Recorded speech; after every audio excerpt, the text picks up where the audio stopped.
Bonjour tout le monde, ici Catherine Brisebois. Bienvenue sur une nouvelle émission du Projet Love. Aujourd'hui, je vous présente Nathalie Picard, une mère de famille et une femme absolument inspirante. En 2017, Nathalie a reçu un diagnostic du cancer du col de l'utérus, mais elle a décidé de se tourner vers le pouvoir de l'auto-guérison au lieu de suivre les traitements conventionnels.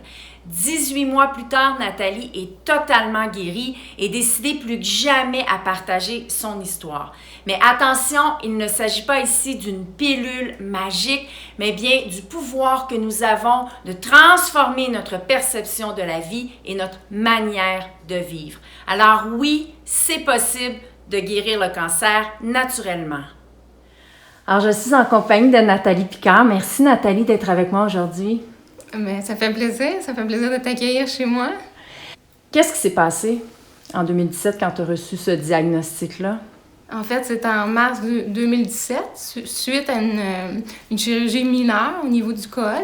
On m'a rappelé pour me dire que j'avais vraiment un cancer invasif et puis que je devrais subir une grosse chirurgie et possiblement d'autres chimio, radiothérapie. Donc, c'est sûr que j'ai eu un gros choc. Quand on reçoit cette nouvelle-là, on a un gros choc. Puis, moi, j'étais quelqu'un qui faisait vraiment attention à moi, tout ça. Donc, on se demande pourquoi, mais après, c'est enclenché un processus. Ouais. Je sais que c'est important et on va le dire. Toi, tu as choisi de te guérir naturellement, mais t'es pas contre, en fait, la médecine traditionnelle ou tu juges pas les gens qui décident d'aller vers la médecine traditionnelle. C'est juste que toi, tu as décidé de pas faire ce choix-là. Non, pour moi, c'était comme ça. Ça me parlait pas du tout. Pour moi, j'y croyais pas. Puis je sentais pas que c'était la bonne chose pour moi, pour mon corps. Mes deux parents ont eu un cancer, ont survécu et ont utilisé la médecine conventionnelle. Mon père travaillait dans un hôpital toute sa vie. C'est sûr que mes choix ont ébranlé beaucoup ma famille, mais c'était vraiment ça que ça me disait dans moi, je pouvais pas faire autrement que de faire ce choix-là. Ça n'a pas été un choix facile parce que le système médical te met beaucoup dans la peur quand tu es face à un diagnostic comme ça. Donc, il a fallu beaucoup que comment je peux dire que je crois en moi parce que c'est ça, j'ai été mis beaucoup dans la peur. Ouais. Donc, c'est pas un choix facile. D'autant plus que j'ai deux enfants. Je suis une mère monoparentale, donc les médecins me faisaient comprendre que j'avais comme pas le choix, puis que je pouvais pas faire autrement parce que j'avais 2 enfants. Mais pour moi, c'était trop fort. C'était trop fort, donc j'ai choisi un autre chemin. Ouais. Et quand tu as pris la décision de dire « OK, j'annule la chirurgie qui était prévue à Québec » et quand tu as dit « Non, moi, je vais m'auto-guérir, en fait oui. », qu'est-ce qui s'est passé à ce moment-là? Parce que ça a quand même pris 18 mois à ce que tu guérisses complètement. Donc, oui. C'est pas une pilule magique. Non.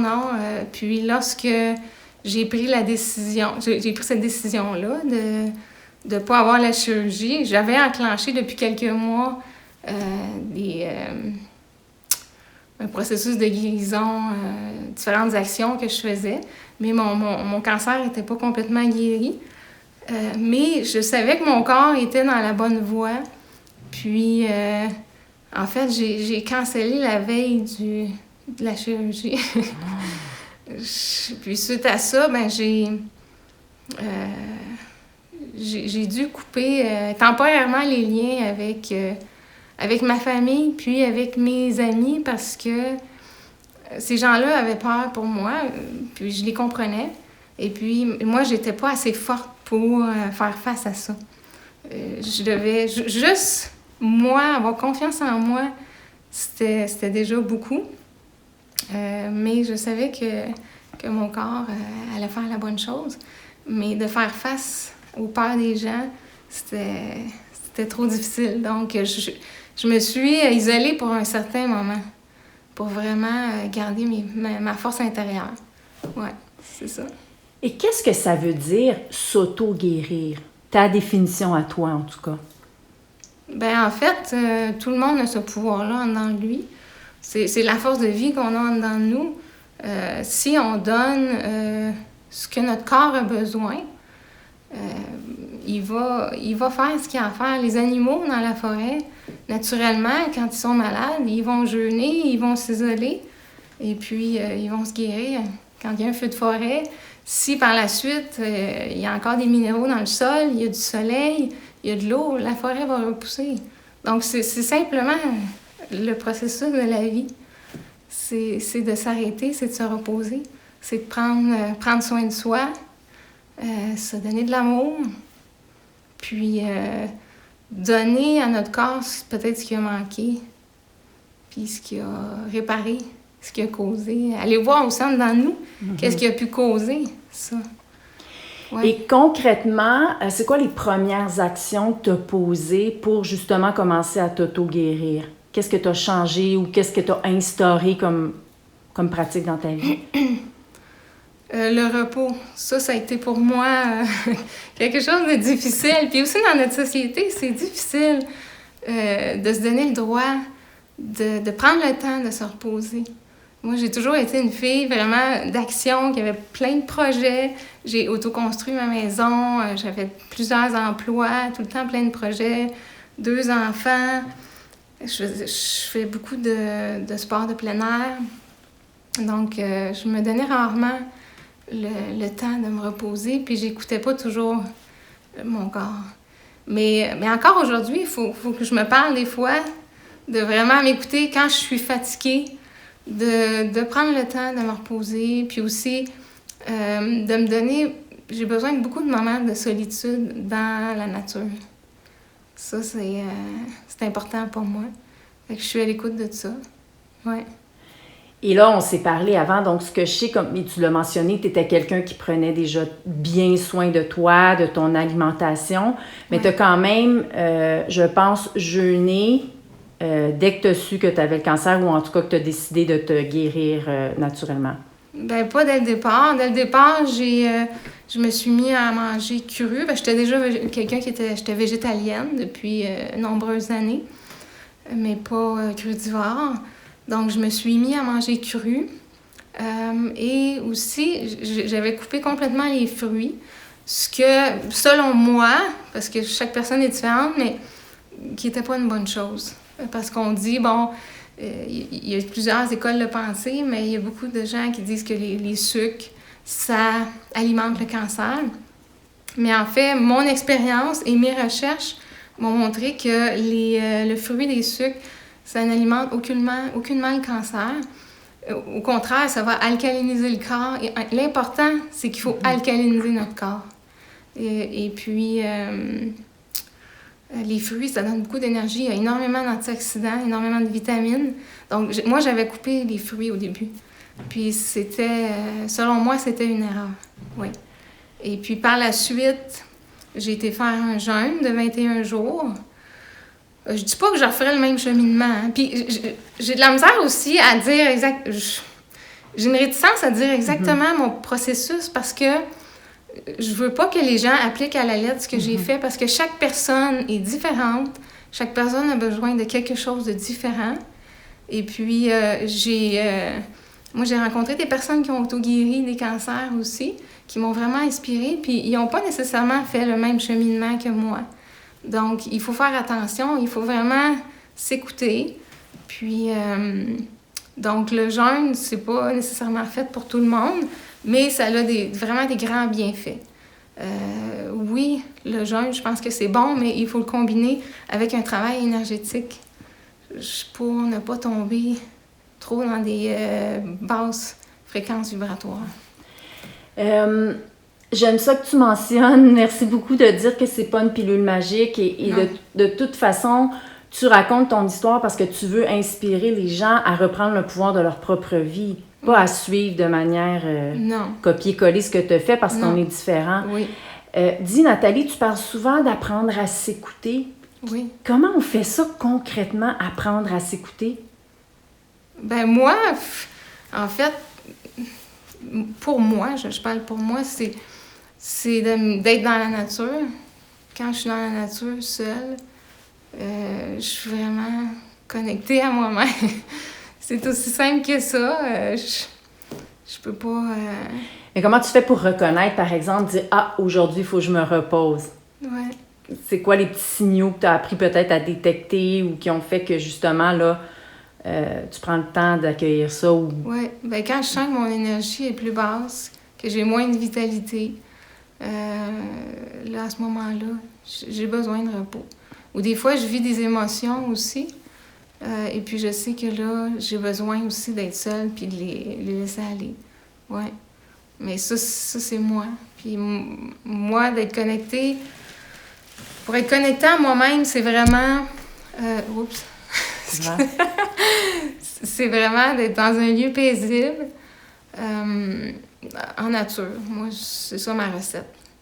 Mais pour d'autres, ça va être d'aller danser. Ben aussi, je fais de la danse. Quand je danse, je suis vraiment dans le moment présent. Ça a été aussi un élément clé pour ma guérison. Parce que quand je danse, on dirait qu'il n'y a rien d'autre qui existe. Je suis juste maintenant, tu sais. Je suis juste comme dans mon corps, puis je suis pas du tout dans ma tête. Ouais.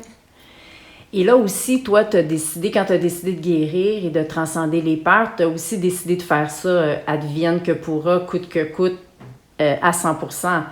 Oui, moi, ça a été un engagement total, 24 heures sur 24. J'ai fait énormément de recherches et expérimenté beaucoup de choses pour trouver ce qui me convenait vraiment puis qu'est-ce qui me parlait. Mais j'ai tellement appris de choses. Je trouve ça extraordinaire. Tout ce qu'on ne sait pas, c'est inimaginable. Il y a tellement de choses qu'on ne sait pas, qu'on devrait apprendre à l'école. As-tu un exemple? Le pouvoir de nos pensées, ça, je crois que c'est la chose la plus importante dans la guérison. Que, de toute façon, qu'on utilise la médecine conventionnelle ou plus holistique, les pensées, c'est ce qui envoie le signal à nos cellules. Donc, c'est très important de visualiser et de créer notre réalité. Moi, il y a très peu de gens dans mon entourage qui savaient que j'avais un cancer. J'en parlais pas parce que j'avais pas envie que le monde me parle de ça. Je voulais pas donner du pouvoir à ça. Moi, je voulais créer d'autres choses dans ma vie. Tu sais, je me levais le matin, j'étais tellement contente d'être en vie, de voir le lever de soleil. Puis je voulais créer d'autres choses, vraiment. Donc, je parlais pas de ça, je donnais pas de pouvoir. Puis, aussi, j'ai vécu beaucoup de douleurs. Parce que en fait, ça c'est pour moi, parce que chacun est différent. Ouais. Mais souvent, quand on s'auto-guérit, notre corps, on appelle ça des crises de guérison. Puis, ça crée des douleurs. Parce qu'avant d'avoir le diagnostic, j'avais aucune douleur. Et du moment que mon corps a commencé à travailler, à nettoyer des toxines, puis à enclencher le processus d'auto-guérison, j'avais beaucoup de douleurs à différentes places pendant 1 an et demi. Mais j'en parlais pas, puis j'essayais de pas focusser là-dessus pour vraiment mettre l'énergie ailleurs, puis transcender... créer d'autres choses, changer mon ADN, c'est possible, par la pensée. Mais c'est intéressant, encore une fois, que tu parles de ça, parce que, encore une fois, c'est pas une pilule magique. Mm-hmm. Si on emprunte ce chemin-là, il faut comprendre qu'il va y avoir des moments inconfortables. Comment tu faisais, toi, pour accueillir ces moments-là, seul, toi, avec toi, dans ton intimité? Bien, je dis pas que... Moi, quand j'ai décidé de pas me faire opérer, j'ai décidé de pas être dans la peur. J'ai dit non, j'embarque pas là-dedans. Mais c'est arrivé des moments que j'avais tellement mal. Là, des fois, je commençais à partir, là, je me disais, peut-être que c'est en train d'empirer. Tu sais. Mais là, non, on s'arrête. Puis j'envoyais de l'amour à mon corps. Je mettais mes mains où j'avais mal, puis j'envoyais de l'amour. Puis je remerciais mon corps de faire la bonne job, de faire son travail. Puis je faisais confiance. C'est ça que je faisais. Je mettais mes mains. Puis aussi, ce que je faisais aussi, des fois, j'ai mon voisin Robert, qui ça fait 20 ans qu'on se prenait. Puis des fois, quand je trouvais ça trop dur, Je me plaignais jamais, mais des fois, je l'appelais, puis je disais « Hey, peux-tu venir me faire un câlin? » Parce que l'amour, ça transcende tout. Ou des fois, quand j'avais pas tout le temps mes enfants, quand ils étaient là, ben je leur demandais un câlin. C'est arrivé même un soir que là, c'était vraiment difficile, je me souviens. Ils étaient avec le père de leurs enfants. Ils étaient avec leur père. Puis je les avais appelés, puis je leur avais dit « Hey, pouvez-vous venir, tu sais? J'ai besoin d'amour. » Fait que c'est comme ça. Puis j'ai lu récemment un article d'un médecin qui disait que l'amour, ça peut guérir. Les pensées d'amour, l'énergie d'amour, ça guérit le cancer. Les cellules cancéreuses ne peuvent rien contre ça. Ouais. Oh, t'en parles, j'ai des frissons. Le pouvoir de l'amour, c'est tellement puissant. Mais les gens qui peut-être oseraient pas appeler quelqu'un, dire « Peux-tu venir me donner un câlin? » ou qu'est-ce qu'ils peuvent faire pour... Ou peux-tu nous parler du pouvoir d'apprendre à s'aimer soi-même? Oui. Toi, ton expérience, ça a été quoi avec ça? S'aimer soi-même, ben, je pense que c'est faire des choses qu'on aime, faire des choses avec lesquelles on est bien, prendre soin de soi, donner des bonnes choses à notre corps, des bons aliments, s'entourer de gens avec qui on se sent bien, faire des choix. Je pense que c'est ça, faire des choix pour soi, choisir un travail avec lequel on est soi-même, avec lequel on est épanoui.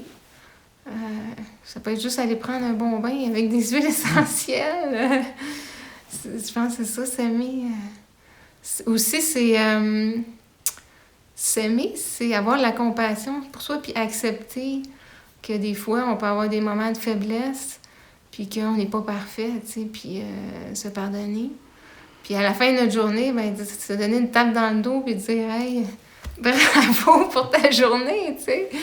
De ne pas être trop exigeant envers soi-même. Ouais. Je pense que ça peut être une façon de s'aimer, ouais. Parce qu'on est tellement exigeant, on s'en demande beaucoup. Ouais. C'est comme encodé, hein. Ouais. On était comme formatés pour toujours performer, puis je pense que s'aimer, c'est aussi juste d'être, puis que ce soit juste aller se permettre d'aller s'allonger au soleil, puis écouter les oiseaux, puis de sentir le vent sur notre joue, tu sais. Je pense que c'est ça. C'est la simplicité aussi, là. Est-ce que tu peux dire que ce cancer-là a changé ta vie, a changé ta relation avec toi-même, a peut-être changé ta relation avec les autres? Oui, beaucoup. J'ai tellement appris. Là. Ça a transformé aussi ma vie par rapport à un peu ce que je dois faire comme travail. Ouais. Puis être plus présente, reconnaissante aussi. J'ai toujours été reconnaissante, mais encore plus. Tu sais, à chaque matin, moi, que j'ouvre mes yeux, là, puis que je suis en vie, puis que je vois que je suis entourée de belle nature comme ça, je suis tellement... C'est comme un cadeau, tu sais. C'est magnifique, là. Ouais. Oui, c'est un grand succès parce qu'il faut le dire, tu as repassé des tests et tu n'as plus aucune trace de cette maladie-là. C'est ça, c'est à l'automne dernier que j'ai refait des tests. Au début, j'avais fait des tests dans une clinique privée. Ça a été toute une aventure aussi de trouver un médecin qui était ouvert parce que malheureusement, les gens qui choisissent un chemin comme ça, les médecins veulent pas... sont rares les médecins qui veulent prendre la responsabilité. Donc, j'avais plus de médecin pendant des mois. Là, j'étais vraiment seule avec moi-même. Je me faisais confiance. Et puis, mais je voulais quand même si j'ai senti, moi je suis quelqu'un qui est très sensible, et j'ai senti mon corps se réparer, où l'énergie était, où j'avais des douleurs, tout ça. Je voulais avoir la confirmation avec un papier médical. Donc, j'ai fait des tests dans la clinique privée. Le médecin, malgré que les tests étaient beaux, ne croyait pas aux tests et était vraiment négatif. Alors, je me suis même choquée parce qu'il essayait de me mettre de quoi dans mon cerveau, tu sais, puis moi, tu sais, ils ont un grand pouvoir, les médecins, ils se donnent un grand pouvoir, hein. Moi, je savais que j'étais guérie, les tests le montraient, mais lui, il était pas capable de l'accepter. Puis, fait que je me suis choquée, puis c'est ça. Finalement, il m'a référé au CHUM, qui est le plus grand centre de cancérologie au niveau du col de l'utérus au Canada. Puis j'ai dit, ben oui, ça va me faire plaisir d'y aller. J'ai dit, je me ferais pas opérer, parce que lui, il voulait que je passe au bistouri, malgré les tests. Mais j'ai dit, je vais aller refaire d'autres tests plus poussés, sans aucun problème. Ce que j'ai fait, et puis j'étais contente, parce que là-bas, ils m'ont fait des tests encore plus poussés. Par contre, je voulais pas faire de scan, parce qu'on est exposé à beaucoup de radiation, mais ils m'ont fait une résonance magnétique. Et puis, tous les tests sont parfaits. Même moi, j'étais porteuse du virus du papillome humain. Et puis, je ne suis plus porteuse du virus du papillome humain. Quand on alcalinise notre corps, puis par le pouvoir des pensées, puis les virus, les bactéries ne peuvent survivre quand on est c'est ça. Ouais.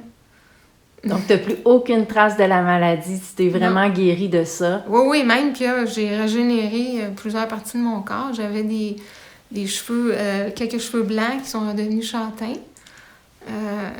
Oui, c'est très... On est vraiment puissant. On le sait pas, mais je dis pas que ça a été facile. Moi, j'ai travaillé fort, puis je continue à travailler sur moi. Et puis, il y a beaucoup de choses qu'on peut faire. Et donc, maintenant, tu as fait une formation pour devenir énergéticienne. Et là, tu as un beau projet en nature de créer un jardin de plantes, je pense, médicinales. C'est vraiment beau. Peux-tu nous parler? C'est quoi ta nouvelle ça passion? fait quelques années déjà. Moi, je faisais de la cueillette de produits sauvages. J'ai une terre de 25 acres. Et puis, je vendais ça dans des restaurants de fine cuisine. Et puis, j'ai commencé à implanter dans ma forêt d'autres arbres qui sont rustiques, là, on appelle ça une forêt nourricière. J'ai planté des arbres à noix, j'essaie d'implanter plus de champignons sauvages, des fleurs sauvages comestibles. Et je veux commencer à donner des ateliers aux gens pour qu'ils sachent avec quoi ils peuvent se nourrir dans la forêt, puis avec quoi ils peuvent se guérir aussi. Moi, j'ai utilisé beaucoup les plantes médicinales aussi que je cueillais fraîches, et je les mettais dans mon extracteur à jus. Mais j'ai utilisé pas vraiment de supplément alimentaire ou quoi que ce soit, là. Vraiment... ouais, donc ça, c'est un de mes projets que je veux faire. Et puis aussi donner des formations en massage dans les écoles et dans les garderies pour que les enfants apprennent à se toucher de façon saine, puis apprennent le toucher entre eux. Donc, donner des formations de massage aux enfants. Parce que je travaille déjà dans les écoles comme éducatrice physique, puis enseignante, mais c'est ça, ouais. Et tu fais de la consultation aussi pour les gens qui voudraient entreprendre un chemin de guérison plus naturel? Oui, bien c'est ça. Je veux, en fait, partager avec les gens mon vécu, mon expérience et aussi le fruit de mes recherches. Parce que j'ai tellement appris de choses. Je veux pas leur dire quoi faire exactement, mais je veux leur donner des pistes, puis aussi les inspirer, puis les accompagner là-dedans. C'est le fun d'avoir quelqu'un qui a vécu l'expérience, puis avec qui on peut partager. Ouais. Et dis donc, Nathalie, tu as 42 ans. Tu le fais pas, hein, tu as l'air tellement jeune. Mais avec tout ce que tu as vécu, disons, dans les derniers 24 mois, si tu pouvais retourner en arrière et parler à la Nathalie de peut-être qui avait 25 ans, 30 ans, qu'est-ce que tu lui dirais? Je voudrais pas changer. Mon parcours que j'ai fait, c'était ça que j'avais à faire. Je voudrais pas que ça change. Et puis tout ce que j'ai vécu, j'avais à le vivre, puis ça l'a juste ajouté à mon expérience actuelle. Puis si je suis comme je suis, ben c'est à cause de tout ça. Je voudrais pas revenir en arrière. Et moi, je dis souvent que la dépression, la faillite, l'hépatite que j'ai eue, ce sont des cadeaux que la vie m'a envoyés. Est-ce que tu penses comme ça, toi aussi? Oui, bien, je remercie, en fait, mon corps de m'avoir apporté ça parce que ça m'a amené ailleurs. Ça m'a amené à apprendre d'autres choses. Puis j'ai évolué. Ouais. Et comment tes enfants ont vécu ça? Ouf, ça n'a pas été facile. Non? Oh, non. Quand mon fils a su que je cancellais l'opération, là, il était tellement inquiet. Là, ça a été difficile pour mes enfants. Ça a été une année difficile parce que peu de temps avant, peut-être un an avant, je me suis séparée. Notre chien est mort. Puis là, maman qui a un cancer. Fait que c'était pas facile. Ouais. Mais je pense qu'aussi, c'est un bel apprentissage pour eux parce qu'ils ont vu que, tu sais, je leur ai montré qu'on a tout le pouvoir est en dedans de nous. Hein. C'est vraiment ça que je leur ai montré. Puis, il faut se faire confiance. Puis, c'est important d'avoir un esprit critique puis de pas accepter tout ce qu'on nous dit, de faire ses propres recherches, de faire ses propres expériences, de s'écouter. Tu sais, les personnes, ils ont beau avoir des diplômes, ça veut pas dire qu'ils ont la vérité. C'est leur vérité, mais ça veut pas dire que c'est ta vérité à toi. Faut que tu t'appropries ta vérité, puis que tu fasses tes propres choix. Même si la plupart du monde vont dans l'autre sens. Il faut écouter notre intuition, écouter notre petite voix intérieure. Ouais. Et dis donc... Faire taire le mental qui souvent nous met dans la peur aussi. Ouais. Le petit hamster. oui, ça... ouais. Une question peut-être un petit peu plus intime ou personnelle. Quand tu as décidé d'aller sur le chemin de l'auto-guérison, tu as dit « j'ai décidé de ne pas avoir peur ». Mais à ce moment-là, quelle a été ta décision par rapport à la mort? Est-ce que tu as quand même à un certain moment donné eu peur de mourir ou est-ce que tu étais prête aussi à mourir? Ben, moi, j'ai deux amies qui sont mortes du cancer. C'était deux personnes c'était deux herboristes. Moi aussi, je suis herboriste. J'ai étudié les plantes médicinales. C'était deux femmes extraordinaires qui prenaient soin d'elles, tout ça. Puis des fois, je me disais, je pensais à elles, puis je me demandais, tu sais, pourquoi elles sont mortes. Oui, ça me faisait peur. Mais en même temps, c'était tellement fort en dedans de moi, la vie, là, que je savais que je savais que j'allais pas mourir. J'ai toujours été quelqu'un de vraiment persévérante, là. Puis, vraiment entêtée.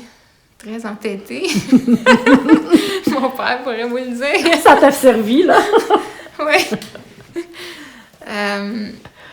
Mais je sais pas, je savais en dedans de moi que... Je dis pas que j'ai jamais eu peur, mais non. J'ai lu un livre aussi, quand j'étais en jeûne, j'ai lu le livre de Joe Dispenza, qui est un homme qui avait la colonne vertébrale complètement détruite suite à un accident de vélo.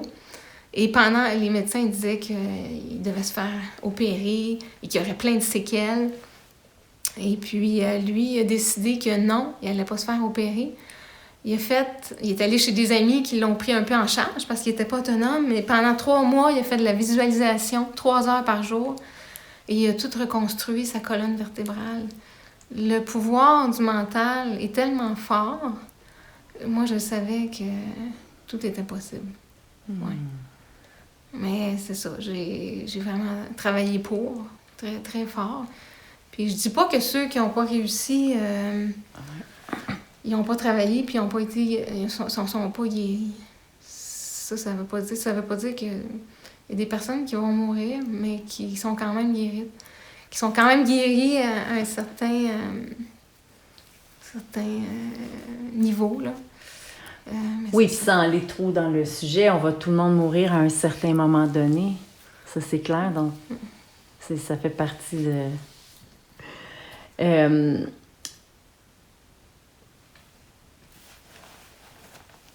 S'il y a des gens qui écoutent ton entrevue, on comprend que tu donnes pas une formule magique aux gens, tu dis pas aux gens de faire exactement ce que toi t'as fait. Mais s'il y a des gens qui écoutent puis qui vraiment, ils sont confrontés à la peur, ils ont une maladie et ils ont vraiment peur, peu importe de mourir ou de prendre ce chemin-là, peu importe, qu'est-ce que tu voudrais leur dire? Ben la peur, c'est vraiment une construction de notre mental. Hein. La peur, il faut pas se laisser envahir par ça. Oui, on l'accepte. On accepte d'être dans cet état-là pour un certain temps. On l'accueille. Après ça, on le laisse aller. Faut pas garder ça en dedans de nous. Parce que nos peurs, ils vont se matérialiser. Ça va arriver. Si on a vraiment peur de quelque chose, ça va arriver. Moi, j'avais un oncle qui avait peur des avions. Il n'a jamais voulu prendre l'avion. Puis la fois qu'il a pris l'avion, ben il y a eu un crash d'avion, puis il est mort. Il faut... Les peurs, c'est ça, on les accueille, on les accepte, puis on les laisse partir. On les garde pas dans nous. On visualise d'autres choses. Oui, on remplace la peur par quelque chose d'autre. Oui, on visualise qu'est-ce qu'on veut. On le voit. On voit les images, on le ressent. Oui, on se laisse pas envahir par ça. Oui. Et si je te dis oui, tout est possible, ou oui, c'est possible, qui est le titre de l'émission, qu'est-ce que ça veut dire pour toi, oui, c'est possible? Oui, c'est possible de changer notre destinée. de créer la plus belle vie, d'être bien, d'être dans l'abondance, d'être dans l'amour, d'être dans la joie. Oui, c'est possible. C'est nos émotions, nos pensées, nos paroles, tout ça, c'est important pour créer qu'est-ce qu'on veut dans notre vie concrètement. Ouais. Oh, hey Nathalie, je vais prendre un instant pour te rendre hommage parce que quand même, il faut préciser qu'on se connaissait vraiment pas beaucoup avant de se rencontrer aujourd'hui.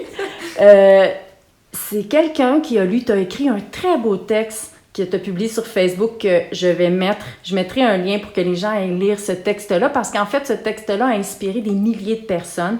C'est quelqu'un qui m'a parlé de toi en me disant « Cette fille-là serait vraiment bonne pour ton émission ». Et je t'ai contactée, tu as été très généreuse dès le départ. On a parlé beaucoup au téléphone. Tu m'accueilles aujourd'hui chez toi. Alors, je veux te rendre hommage parce que visiblement, tu es quelqu'un de très généreux dans le cœur et je trouve ça extraordinaire que tu aies eu la volonté intérieure, la sagesse, le courage, je ne sais pas comment on peut l'appeler, d'entreprendre le chemin que tu as entrepris.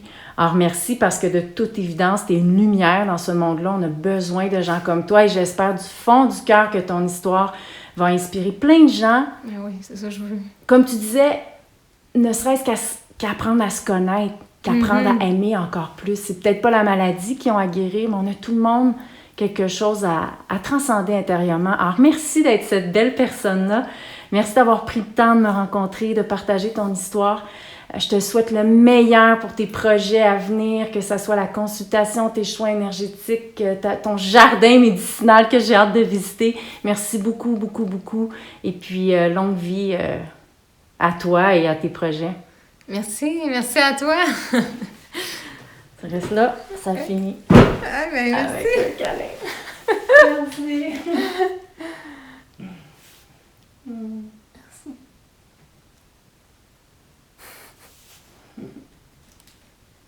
Pouvoir de l'amour.